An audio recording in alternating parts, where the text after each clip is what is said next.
Donc moi, je vais vous ramener juste sur le réel de PACA, c'est ce que je connais. Ouais. Actuellement, on a entre 3 et 9 morts par jour.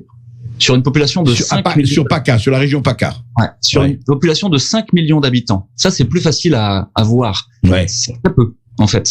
Et la létalité en réanimation, elle est à 14%. La plupart des maladies qu'on a en réanimation sont bien plus hautes que ça. C'est-à-dire que pour nous, c'est pas une maladie grave. Je vous jure que c'est vrai. À 1 heure de distance, vous avez un ministre qui dit quasiment le contraire. Bien entendu, et il assure très péremptoirement qu'il n'y a pas de problème de test, que tout se passe très bien, comme il nous disait qu'il n'y avait pas de problème de masque précédemment, ni problème de frontières, etc. C'est quelqu'un qui ment impunément, qui se comporte comme une sorte de petit despote. Je pense qu'il prend goût à son autorité. Moi, ce type m'inquiète maintenant beaucoup depuis quelque temps. C'est de la modélisation, c'est-à-dire qu'il a pris le taux de reproduction initial qui était de 3 pour 1.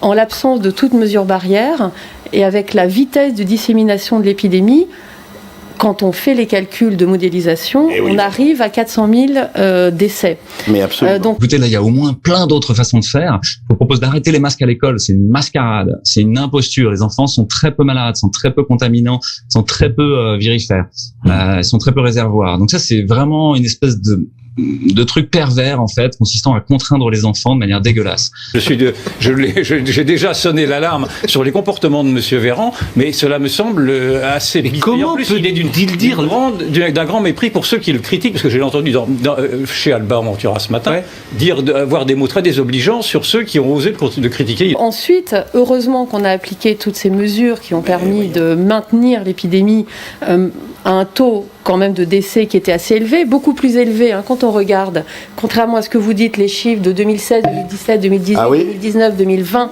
on voit qu'on a un pic. Non, c'est pas vrai, monsieur. 3000 morts de plus qu'en 2017-2018. Là, on n'est pas sur un tableau. L'INSEE, chiffre de l'INSEE. Non, ces chiffres sont faux. On n'est pas autour d'une table de polémiste. On n'est pas là pour polémiquer, on est là pour exposer clairement ce que dit la science. Arrêtez les masques dans la rue. Tout le monde sait que c'est aussi n'importe quoi, en fait.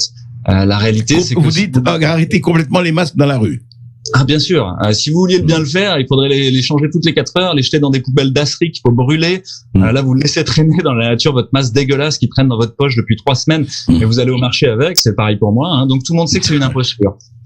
Et en plus, c'est faussement rassurer des gens qui sont fragiles, puisque ces masques-là, en fait, ne les protègent pas. Il faudrait qu'ils aient des masques beaucoup plus filtrants, qui sont les FFP2. Vous êtes sénateur La République En Marche.